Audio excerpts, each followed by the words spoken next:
La cualidad que tenía Joan era la campechanía. No era una diosa distante como la Garbo. Podía ser la chica que se sienta a tu lado en un cine de barrio, o la chica que trabaja a tu lado en la cadena de montaje, como los papeles que interpretó muy a menudo.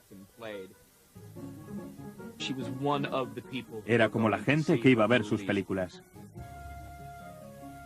La gente dice que tuvo suerte y que triunfó por su físico y tal y cual, pero lo que la convirtió en estrella fue, como dijo ella misma, he trabajado como una loca para llegar hasta aquí y no pienso perder lo que tengo. Creo que como llegó de un ambiente muy humilde, pensaba que era una especie de fraude, ya que interpretaba papeles de gran dama. Pero yo siempre le decía a Joan, siempre has sido auténtica. La vida te dio muchos reveses, pero tú los hiciste jugar a tu favor. Aprendió de la experiencia del trabajo. Aprendió observando a otros. Y pienso que se desarrolló más como actriz que ninguna otra persona de este mundo, con la excepción de Marilyn Monroe. Joan fue una mujer que vivió un sueño. Se convirtió en todo lo que había soñado, pero sobre todo se convirtió en una estrella.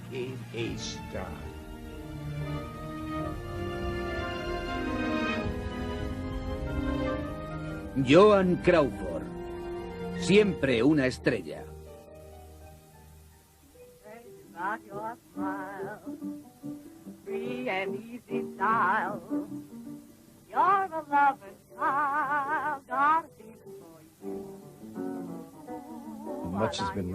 En esta ciudad se ha escrito mucho acerca de la infancia de Marilyn Monroe, pero la infancia de Joan Crawford puede hacer que la de Marilyn parezca como de cuento de hadas. La figura de su padre está rodeada de un gran misterio, desapareció muy pronto y no se volvió a saber de él, por lo que su madre cuidó sola de la niña y de un hermano, y no era una mujer muy responsable. Me pagué los estudios en la Academia de Saint Agnes, trabajando como camarera. Igual que me había pagado las clases en la Academia Rockingham de los 9 a los 13 años. Nunca pasé de sexto curso, y ese es uno de mis complejos. Su ambición era gigantesca. Consideró que la forma de salir de los barrios bajos era entrando en el mundo del espectáculo. No sabía hacer demasiadas cosas, no cantaba muy bien, ni tampoco era buena bailarina.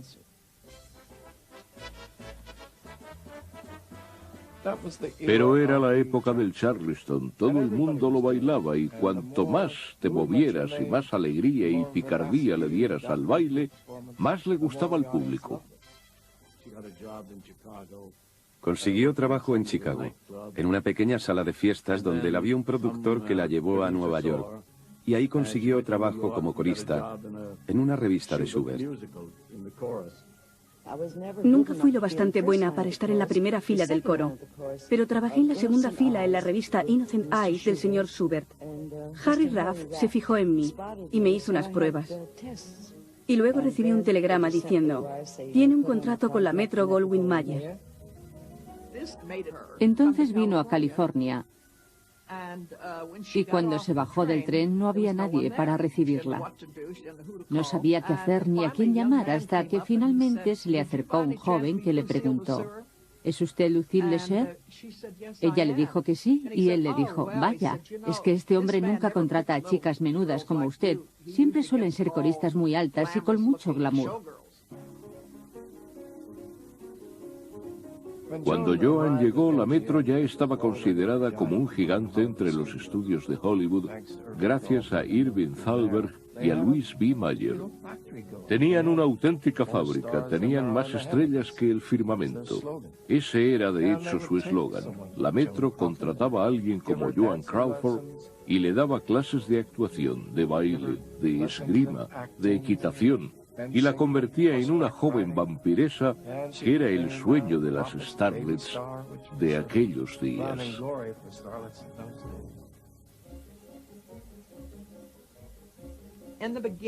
Cuando empezaban no tenían a nadie que las maquillase, las peinase o las vistiese. Las chicas que estaban en su situación tenían que arreglarse lo mejor que podían ellas solas. Le encantaba bailar y pensó que si conseguía un papel bailando podría promocionarse. Solía ir al Hotel Ambassador, donde se celebraban bailes, y como era una bailarina estupenda, consiguió llamar la atención, naturalmente. Empezó como una simple actriz de reparto y a veces solo aparecía al fondo, en las escenas de multitudes. Una vez interpretó a Norma Shearer por detrás, porque Norma tenía un doble papel, de chica buena y de chica mala, y en las tomas por encima del hombro lo que se veía era el hombro y el cuello de Joan Crawford. Probablemente apareció en varias películas con el nombre de Lucille Lesur. A Louis B. Mayer le espantaba su nombre, así que nos encargó buscarle uno nuevo. Hicieron un concurso en una revista y el primer nombre elegido fue Joan Arden, pero había una extra que se llamaba Joan Arden y demandó a la Metro.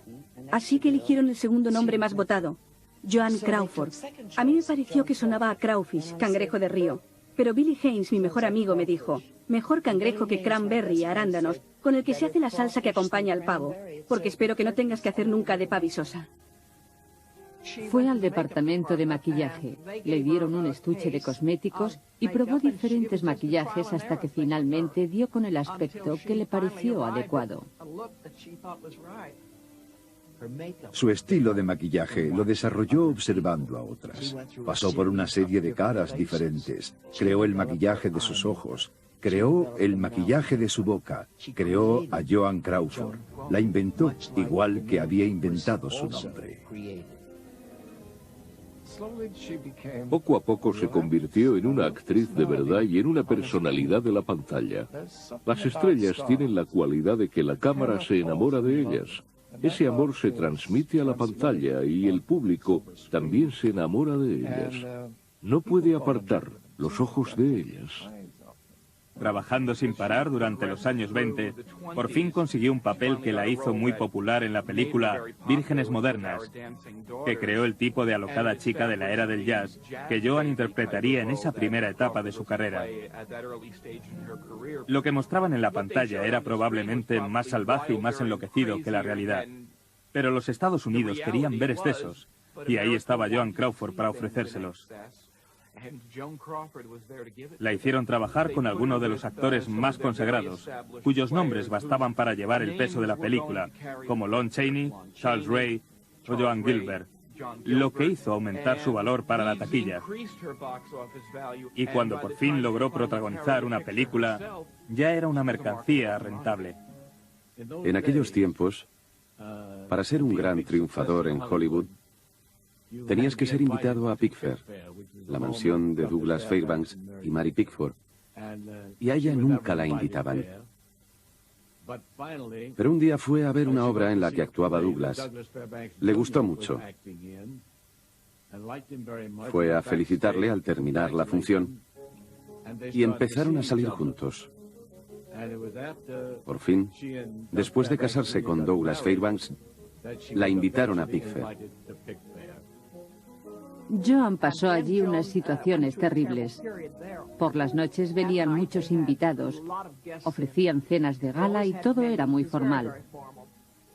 Ella decía que jamás se atrevía a coger un cuchillo o un tenedor sin fijarse antes en cuál cogía Mary Pickford. A Douglas padre aquello le parecía muy gracioso y un día que estaba sentado al lado de ella, cuando le sirvieron pescado, agarró el cuchillo para comerlo y ella hizo lo mismo. Pero al rato se dio cuenta de que había hecho mal, porque Mary había cogido una paleta de pescado. Me dijo que se había sentido muy avergonzada, pero que a Douglas padre le había parecido muy divertido. Creo que el matrimonio con Douglas Fairbanks Jr. fue una aventura romántica. Los dos eran jóvenes. Estaban empezando como actores, pero su relación tenía un incentivo añadido.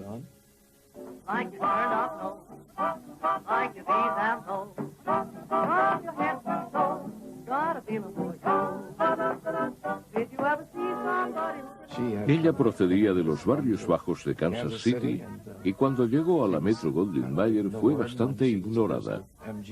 Pero por fin fue aceptada como estrella y fue algo maravilloso para ella.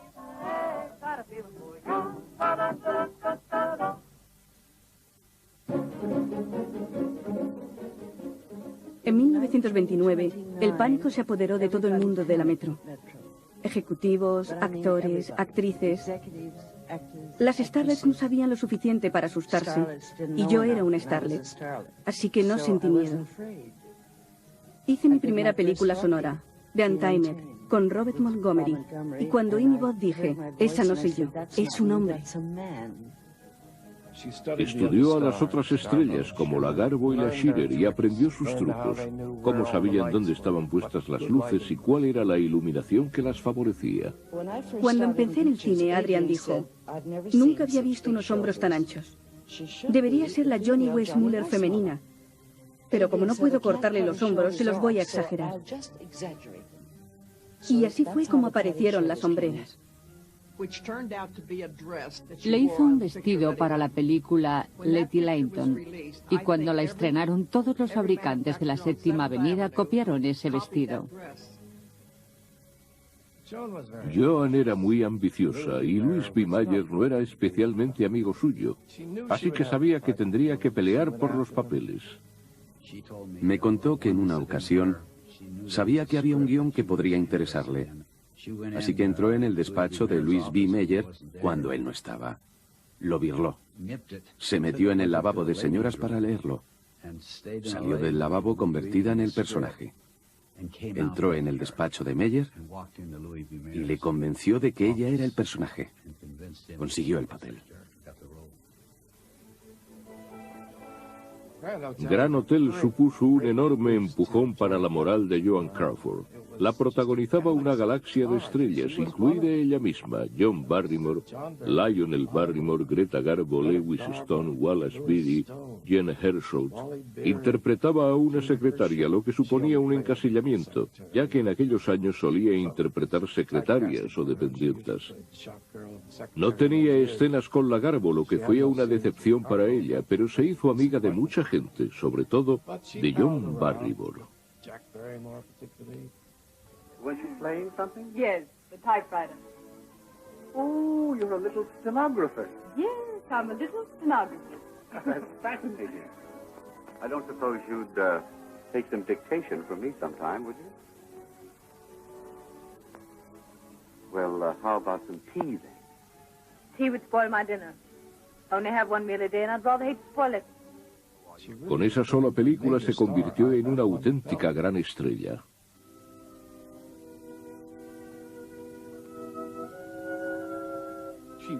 Estaba ansiosa por hacer Rain. Era el primer gran papel que interpretaría en su carrera. El personaje de Sadie Thompson, la protagonista de Rain, ya lo había interpretado Gene Eagles en el teatro y Gloria Swanson en el cine. Así que tenía mucho que demostrar cuando lo interpretó.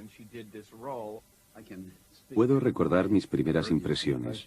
Cuando de niño fui al Cine Granada, de La Joya, California, que entonces solo tenía 4.000 habitantes, y vi a Joan Crawford en la pantalla, que para mí representaba la seductora por antonomasia.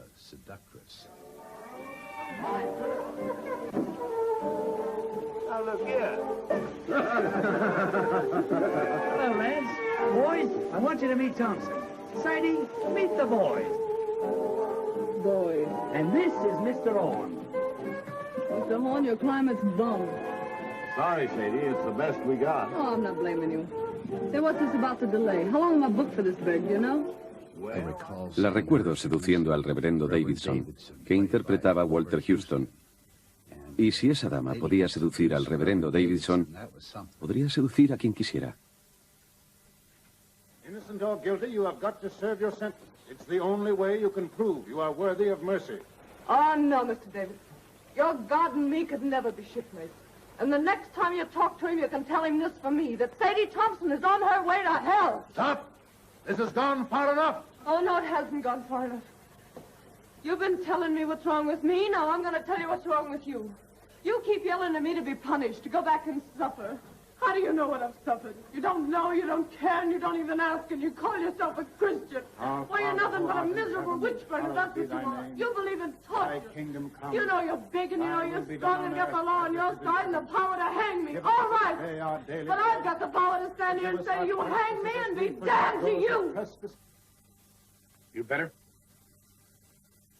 Empezó a hacer papeles importantes, sobre todo con Clark Gable. Well, what do you know about that?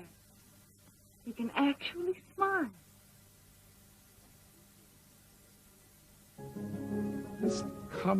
La combinación de la virilidad de Gable con esta mujer joven, desenfadada e independiente, brillante y eléctrica, creaba magia en la pantalla.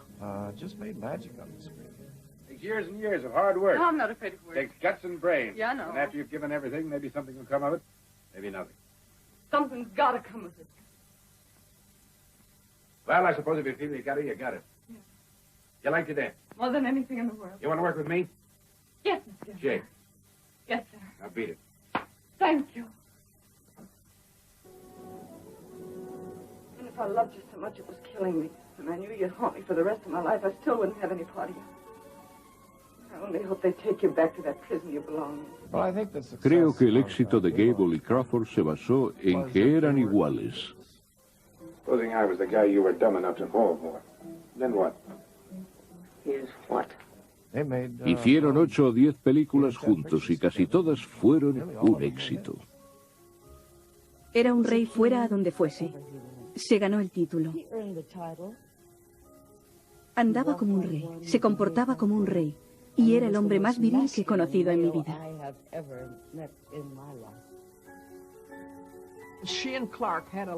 Ella y Clark tuvieron una aventura que duró años y años. Ella me contó que estaba locamente enamorada de él, pero que sabía que si se casaban, su matrimonio no duraría. Se había divorciado de Douglas Fairbanks y se había sentido muy triste. Well, you double-crossed me, Janie. You're a success. You're marvelous.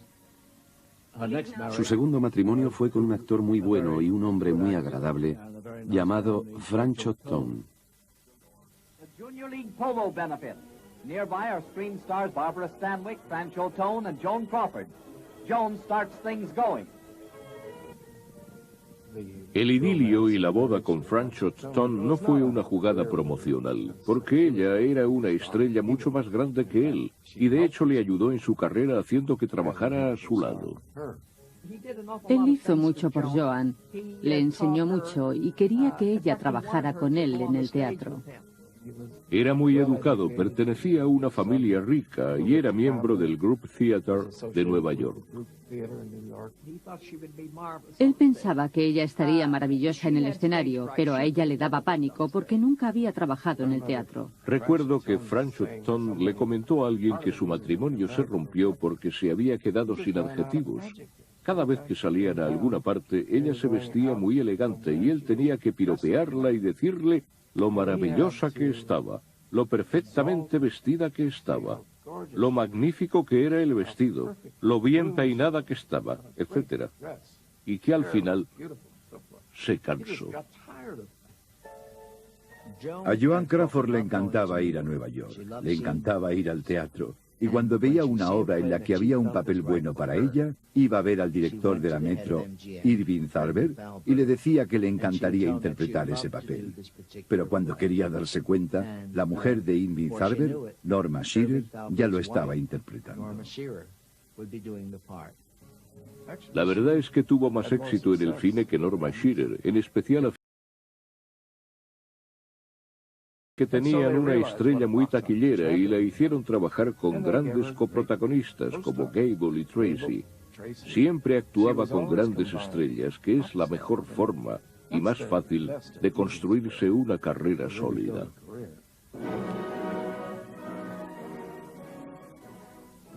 La importancia de mujeres es que Joan Crawford interpretó ahí a su primera mala de verdad. Tommy found out I was a home girl. Home girl? Get her. Why don't you borrow the quintuplets for the evening? Because I'm all the baby he wants. Estaba deseosa de interpretar ese papel. Era una producción estelar de la Metro. Todas sus estrellas femeninas intervenían en la película.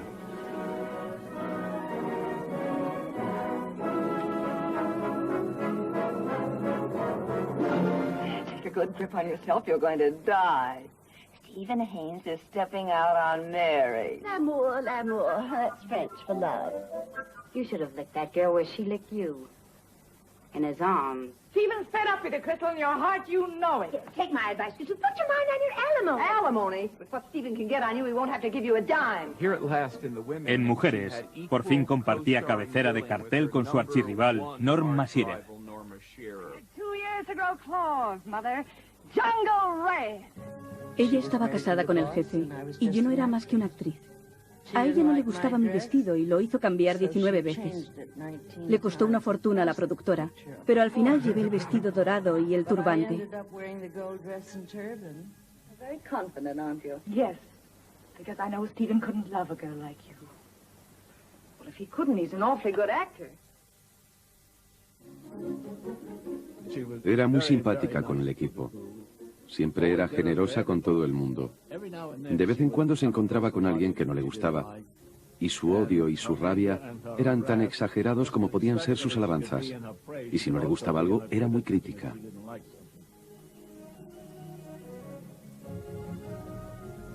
Era una perfeccionista.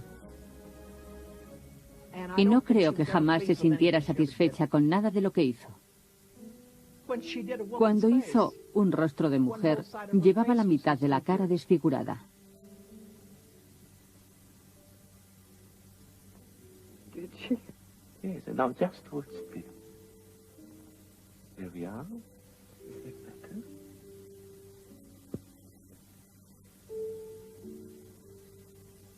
Pensaba que era un buen papel y eso era lo importante. La película era lo importante. You couldn't marry me. Have I asked you to marry me? No. No.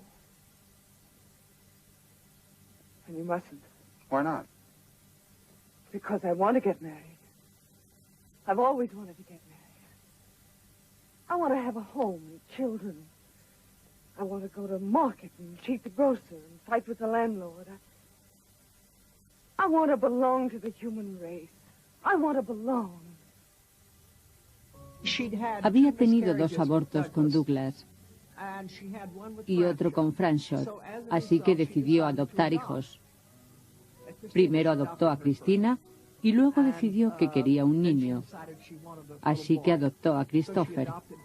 Y todo fue de maravilla durante mucho tiempo.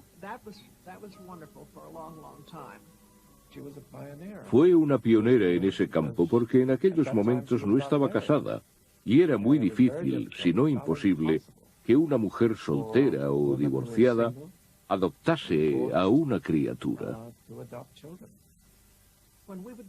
Cuando rodaba en exteriores, los niños protestaban y lloraban. Mamá, por favor, no nos dejes solos, no queremos que te vayas. Y ella trataba de explicarles que tenía que hacerlo, que era su trabajo y que tenía que irse. Pero los niños seguían llorando y protestando. Joan Crawford acabó sus días en la Metro-Goldwyn-Mayer de una forma muy traumática. Había tenido 2 o 3 fracasos muy sonados. En aquellos años, las verdaderas estrellas no permanecían demasiado tiempo en la cumbre, sobre todo las mujeres. Las mujeres tenían una vida muy corta. El público quería ver en la pantalla a actrices jóvenes y guapas, por lo que a Joan la dejaron a un lado. Su último día en el estudio, dijo adiós a unos pocos viejos amigos y se marchó en su coche. No hubo discursos, ni un reloj de oro, ni siquiera flores.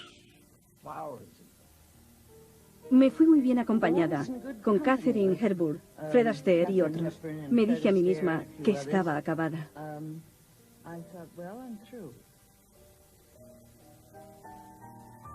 Entonces Jerry Wald, que estaba en la Warner y era un productor muy activo y ambicioso, les convenció de que hicieran a la Crawford un contrato a largo plazo. Y creo que la contrataron por la mitad de lo que había cobrado en la Metro.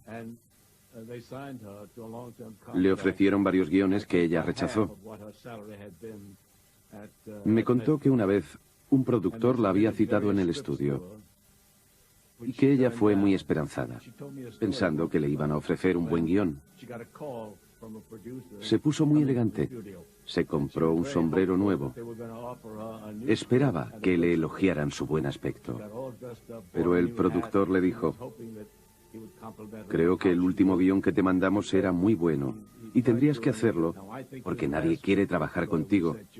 De modo que si quieres trabajar, tienes que hacer esta película. Ella me contó que volvió a su casa y estuvo llorando durante horas, pero que decidió no hacer nada a menos que le ofrecieran un buen guión. Finalmente, le llegó el guión de Alma en suplicio. Creo que Dios me vino a ver, porque Michael Curtiz me detestaba. Él quería a Barbara Stanwyck. A mí no me quería ver ni en pintura. Decía: no quiero esos hombros tan anchos. Yo pedí hacer una prueba. La hice con Anne Blyth. Al final de la escena esperé a que dijera: corten. Pero el director no decía nada. Le miré. Tenía el rostro cubierto de lágrimas y me dijo: te quiero, cariño. Y me dio el papel. Mildred, a name gasped in the night. You make me feel, I don't know, warm. And wanted. El resultado fue una película de mucho éxito, por la que ganó el Oscar de la Academia, algo que esperaba conseguir desde hacía mucho tiempo. You've been snooping around ever since I got this job, trying to find out what it is. And now you know. You know, don't you? Know what? Know what, Mother? You knew when you gave that uniform to Lottie that it was mine, didn't you? Your uniform? Yes, I'm waiting tables in a downtown restaurant. Mine, Mother. A Beatrice. I took the only job I could get so you and your sister could eat and have a place to sleep and some clothes on your backs. Aren't the pies bad enough? Did you have to degrade us? Rita, don't talk like that. I'm really not surprised. You've never spoken of your people, who you came from, so perhaps it's natural. Maybe that's why Father...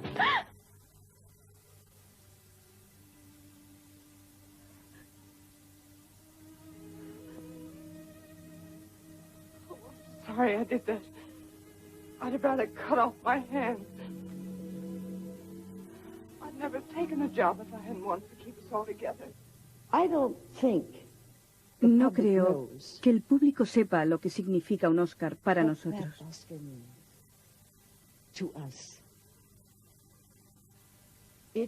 Es una de las cosas más emocionantes que pueden pasarle a un ser humano. En la Warner le cambiaron el contrato y pasó a cobrar $250,000 por película, que en los años 40 era una cantidad enorme de dinero.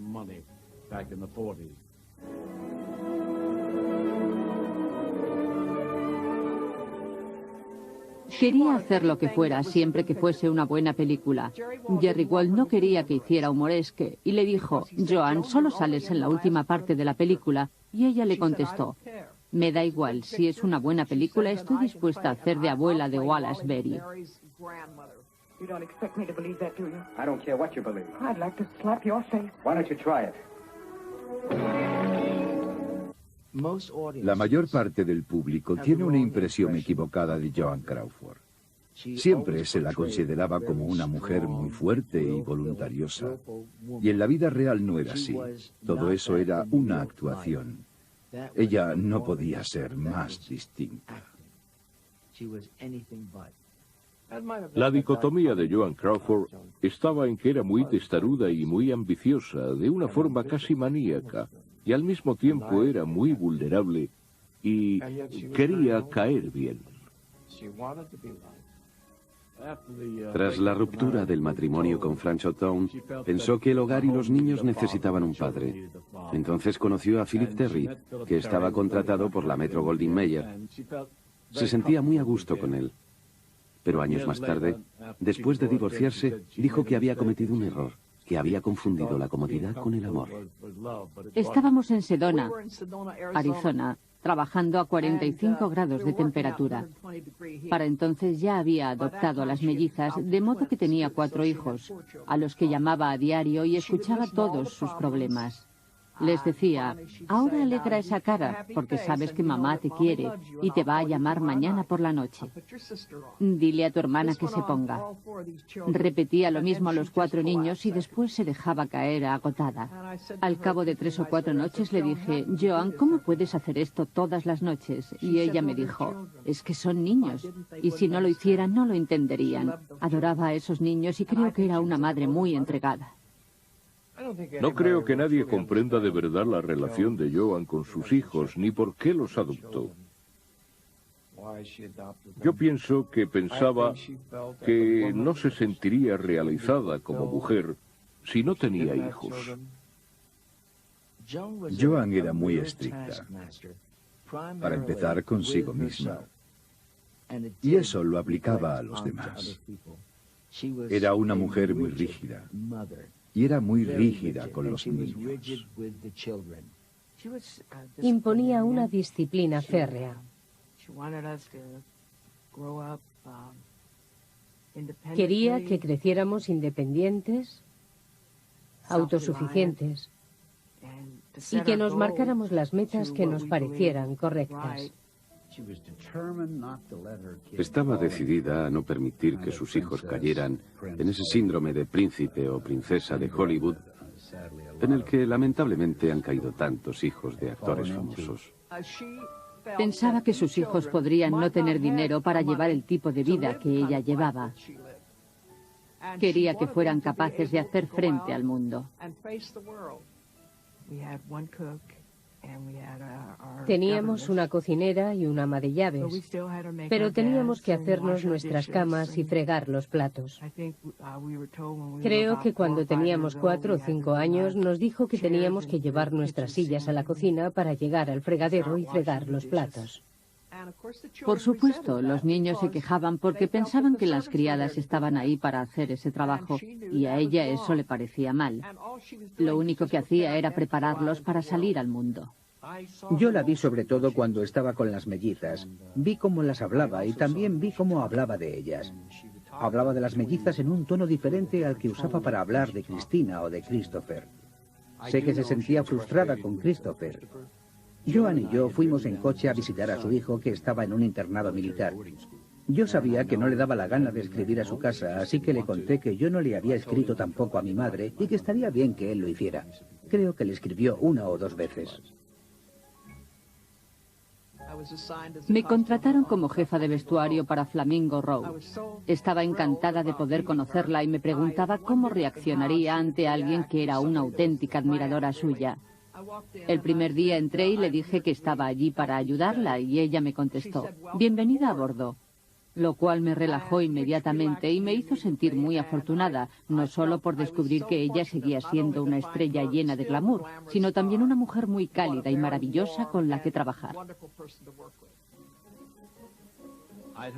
Había oído muchas historias acerca de ella y no sabía qué esperar. Creía que sería exigente, mandona y abrumadora, pero lo que vi, y me sorprendió, fue a una mujer que parecía tener los pies bien plantados en la tierra, muy sencilla, nada pretenciosa y muy inteligente en lo que se refiere al cine. Se notaba que la edad ya le empezaba a hacer mella, pero por supuesto cuando la maquillaban estaba maravillosa. Era muy simpática con el equipo y muy generosa con todo el mundo. La única vez que se portó mal fue cuando rodamos una película titulada Goodbye, My Fancy, la última que rodé con ella. Trabajaba una chica joven, Janice Rule, Y como era una principiante, yo trataba de ayudarla y quizás le dedicaba más tiempo de lo normal, hablando con ella, procurando que se sintiera cómoda y metiéndola en el papel. Joan sin ningún motivo se puso celosa. Supongo que tenía que ver el hecho de que Janice era muy joven y muy guapa. Pero Joan fue muy grosera con ella. Años después, cuando Janice Rule se convirtió en una actriz muy buena, Joan Crawford le escribió una carta disculpándose por la forma en la que la había tratado. I have no place in your life, Myra, no proper place.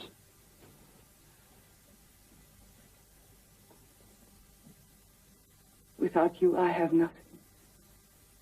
Cuando a Joan la contrataron para Sudden Fear, le dieron el papel difícil y exigente que necesitaba su carrera.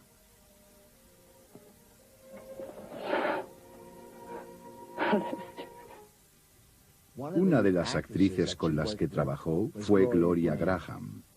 Y a diferencia de muchas actrices, le gustó Gloria Graham y la ayudó mucho. Yo trabajé con Gloria, que me contó que Joan la guió en su papel. Try to stand on it. It's the best thing. No, I don't think you should. Exercise is good for it. Is it? Keeps the circulation going. All right, Irene. Joan Crawford Joan Crawford era una actriz de muchos matices diferentes. Cada papel era un paso hacia algo mejor. Y se convertía en el personaje, cosa que muchos actores no hacen.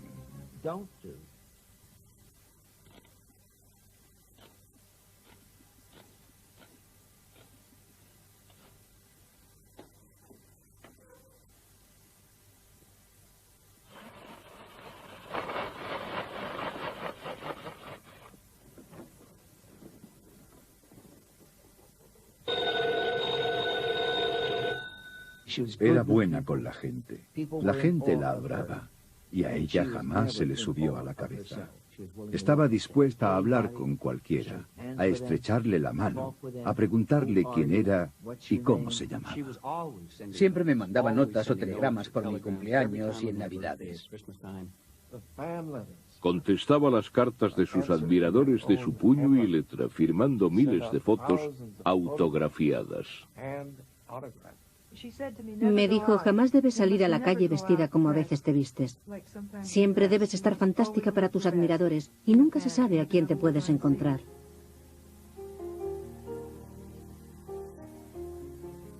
Creo que lo que la convertía en una estrella era el hecho de que había trabajado como una loca para triunfar y no estaba dispuesta a perder lo que había logrado.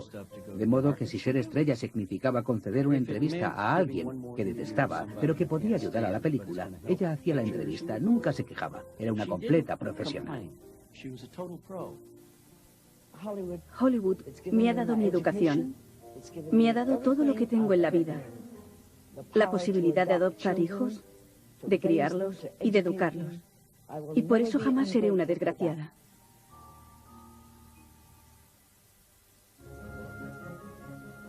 Yo acababa de terminar Johnny Guitar con Joan. Estaba rodando La Rosa Tatuada y una revista de cine me hizo una entrevista. Mientras me la hacían, entró uno de los redactores y le recordó al director que le había pedido una entrevista con Joan Crawford y le preguntó cómo quería que la presentase, como una buena chica o como una zorra. El director pensó un momento y le contestó que la presentase como una zorra. Cuando se lo comenté a Joan, le pregunté cómo soportaba todo eso y me contestó: vamos, cariño, sería peor que jamás escribieran sobre mí. Pensé que hubiera sido una gran política. Any man's my man if I want it that way. Not Judd. Ask him. No, I won't ask him. I won't go to him with your lies. I wouldn't lie to you about something as important as this. Me encanta interpretar zorras y en esa película era una zorra. Dentro de cada mujer hay mucha maldad y dentro de cada hombre también. Era mi segunda película. Yo era un actor de Broadway y sabía muy poco de interpretación cinematográfica. Había hecho una película, Picnic. Había vuelto a Nueva York y me llamaron para interpretar Hojas de Otoño con Joan Crawford.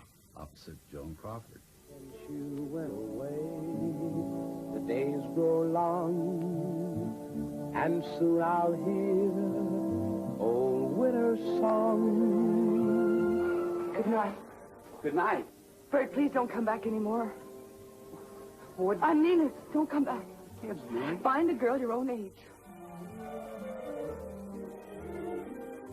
Era la mujer que seducía a Walter Huston cuando yo era un niño en La Joya. Era una mujer muy directa, muy bien organizada y una actriz condenadamente buena. You conniving tramp. Now that'll teach you. No more lies. I saw all three of you through the door. Era capaz de lograr unas emociones muy reales. Le preguntaba a Charles Lang, que era nuestro director de fotografía: Charlie, ¿quieres lágrimas?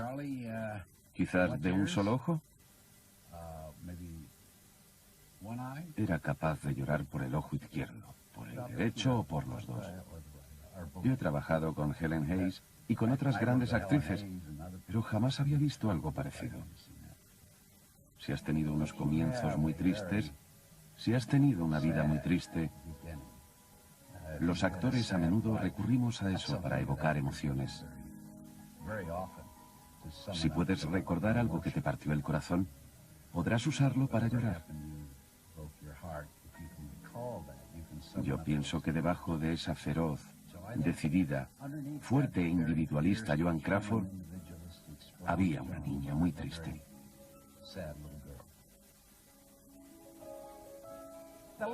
La última película en la que trabajé con ella fue Esther Costello, porque se había casado con Alfred Steele, que era presidente de la Junta de Pepsi-Cola. Con él encontró una felicidad grande y auténtica. Una sensación de seguridad que no había encontrado en nadie, porque él no era una estrella de cine. Él no estaba preocupado por su aspecto, ni soñaba con los papeles de otros actores, ni trataba de robarle el protagonismo. Estaba totalmente seguro de su posición en la vida, que era lo que ella deseaba, pero no siempre conseguía. Cuando mamá se casó con Al Steele, nos llevó a inaugurar fábricas de Pepsi-Cola por los Estados Unidos y Europa. Primero fuimos a Suiza y volvimos un par de veces durante las vacaciones de Navidad. Una vez los acompañamos los 4 hijos a Saint-Moritz y aprendimos a patinar sobre hielo. Cuando Al Steele era presidente de la Pepsi, Joan asistió a reuniones y más adelante la eligieron como miembro de la Junta. Se acostumbró a hablar en público y a estar en un escenario. Al principio estaba aterrorizada, pero luego la rutina hizo que se acostumbrara. Yo estaba empezando mi tercera película, Mujeres frente al amor, donde Joan Crawford interpretaba a la directora de la editorial. Lamentablemente la conocí en el momento más débil, más frágil y más vulnerable de su vida, porque acababa de perder a Alfred Steele, que era, como me dijo en algún momento, el amor de su vida.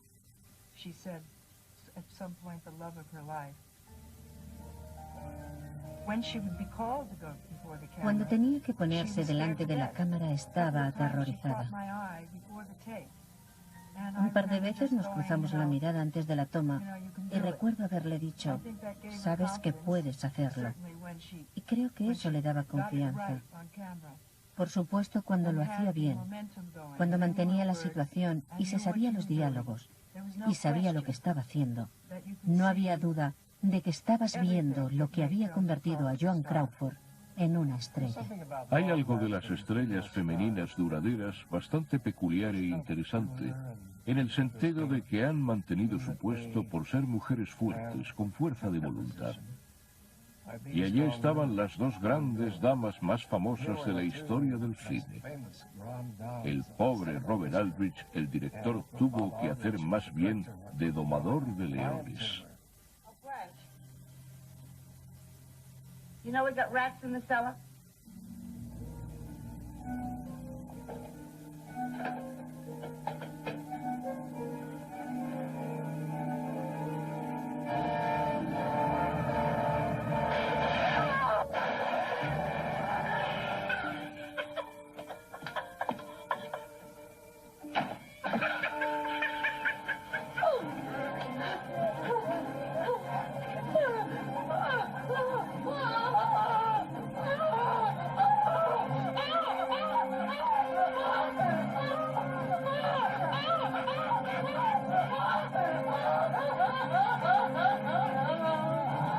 Cuando empezaron a rodar ¿Qué fue de Baby Jane? Y apareció Beth con ese maquillaje blanco, Joan se llevó un susto. No se podía creer lo que estaba viendo. Bette Davis fue muy mala con ella, y yo fui testigo. Era muy cortante con Joan, y Joan no era una luchadora. No sabía cómo devolver un ataque. ¿Y quién podía atacar a Beth? Dominaba las palabras de una forma que Joan era incapaz de controlar. Luego, pareció que podía vengarse. Beth tenía a Joan atada a la cama, y tenía que tirar de ella. Y entonces Beth le dijo a Joan: ten mucho cuidado cuando te saque de la cama, porque tengo muy mal la espalda. Así que no te conviertas en un peso muerto. Casi se pudo ver la bombilla que se encendió encima de la cabeza de Joan cuando tuvo la idea. Beth tiró de ella, y Joan se convirtió en un peso muerto. Las dos se cayeron al suelo. Joan encima de Beth. Y solo se oían sus gritos y sus palabrotas. Bette Davis estuvo varios días sin trabajar porque se había lastimado la espalda. Pero Joan se levantó, se frotó las manos y se marchó del plató.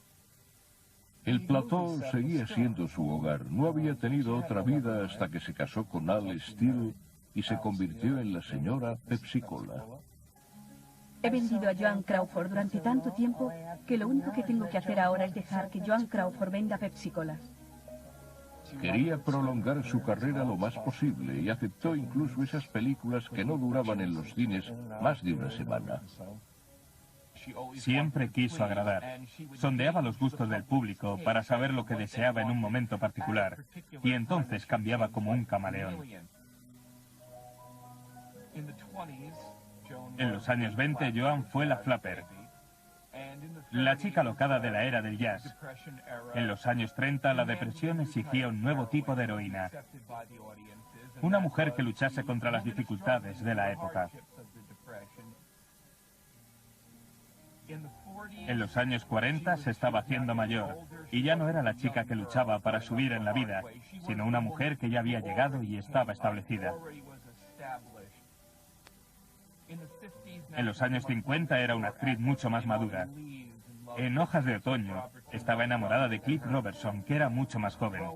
En Sudden Fear, la diferencia de edad era también un punto importante de la trama, y allí enamoraba y le hacía la vida imposible a Jack Palance. En los años 60 empezó a hacer películas de terror. ¿Cuál fue el logro peculiar de Joan Crawford? ¿Qué les parece si les digo que fue el hecho de que era una actriz trabajadora, una profesional?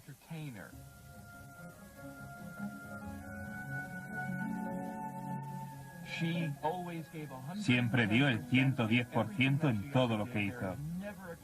Nunca podrás encontrar una escena en la que Joan Crawford no lo dé todo. Si coges una escena de hace 60 años, todavía te sorprenderá la fuerza de su personalidad y te gustará su interpretación. No creo que ella pensase que era capaz de dar tanto. Joan Crawford era una mujer muy orgullosa, de modo que cuando enfermó y envejeció, ya no pudo mostrarse en todo su esplendor.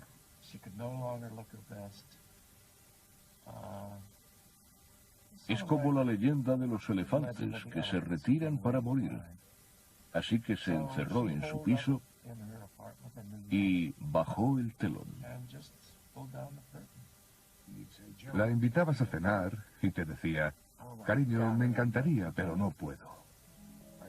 Sé que regaló su perrito y dejó que se fuera de su casa Mamacita, su fiel criada. Era como si estuviera dejando su vida despejada. Es triste decirlo, pero murió sola.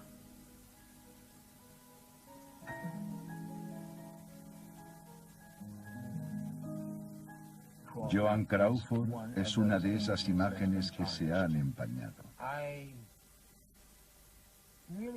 Realmente no me sorprendí nada cuando Cristina sacó ese libro suyo espantoso y malvado, titulado Queridísima Mamá. Esas cosas no ocurrieron. Ella tenía una secretaria maravillosa, Betty Baker, que estuvo a su lado 27 o 28 años. Y Betty dijo, yo debía vivir en otra casa, jamás vi que sucediera nada de eso. Y las mellizas dijeron lo mismo. No era la clase de persona que retrató mi hermana Cristina. Era muy cariñosa y muy buena. Creo que Cristina estaba muy envidiosa de Joan Crawford, de su público, de su fama y de su belleza. Joan me llamó en varias ocasiones para conseguirle a Cristina trabajo como actriz, y se lo di en 2 ocasiones. Joan hizo todo lo posible por esa chica. Ella quería ser actriz, quería ser Joan Crawford. Jamás vi a mi madre perder el control. Jamás lo perdió delante de nosotros. Creo que a veces mostraba sus frustraciones, pero no con la crueldad con que se cuenta en el libro. Era una mujer estupenda que tuvo 2 carreras estupendas, una como actriz y otra como mujer de negocios. Y jamás perdió el control.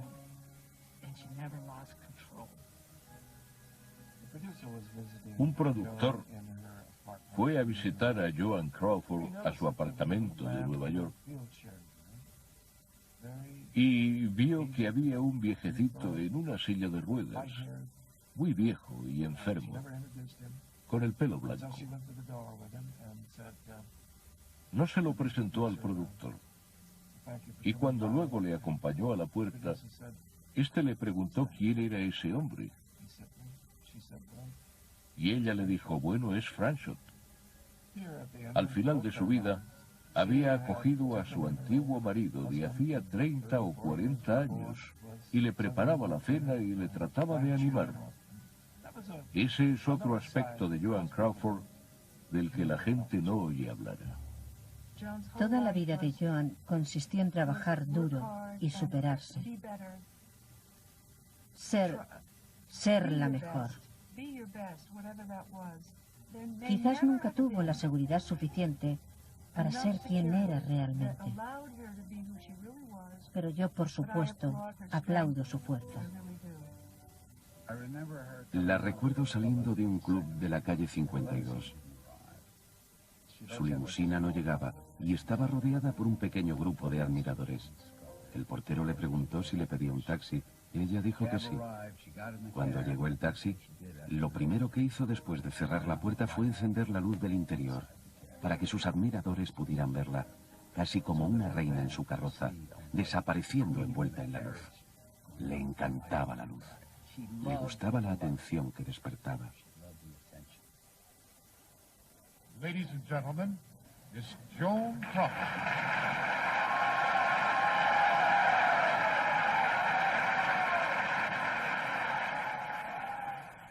I never knew there was so much love.